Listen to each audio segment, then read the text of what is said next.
Состојбата со загадување на воздухот во Битола е сериозна и станува се поалармантна. Според официјалните податоци, ноќеска загадувањето на воздухот со PM10 частичките достигна рекордно ниво од 919 милиграми на метар кубен или речиси 20 пати повеќе од дозволеното.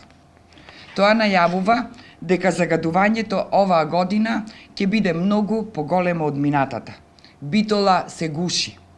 Изминатите денови битолчани дишат отров наместо воздух. Грејната сезона се уште не е во полн ек, а битолчани веќе ја плаќаат цената на погубните политики на Никола Груевски. Со ваквото ниво на загаденост, движењето на битолчани надвор од своите домови е опасно по живот. Во период од 10 години на власт на ВМРО ДПМН на локално и централно ниво, Битола изгуби над 400 хектари шума кои представуваа бели дробови на градот.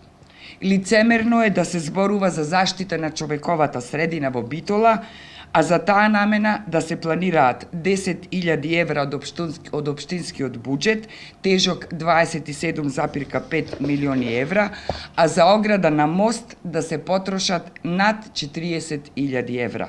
Лицемерно е РЕК да ја загадува Битола и Пелагонија, а Елем да инвестира во стиропорни барокни фасади во Скопје, кои чинат милиони евра, и да инвестира во изградба на жичарница на Водно.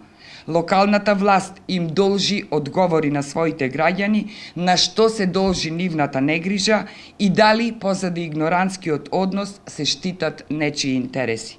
Ги повикуваме одговорните лица веднаш да излезат со соодветни мерки за заштита и превенција на граѓаните од екстремното загадување.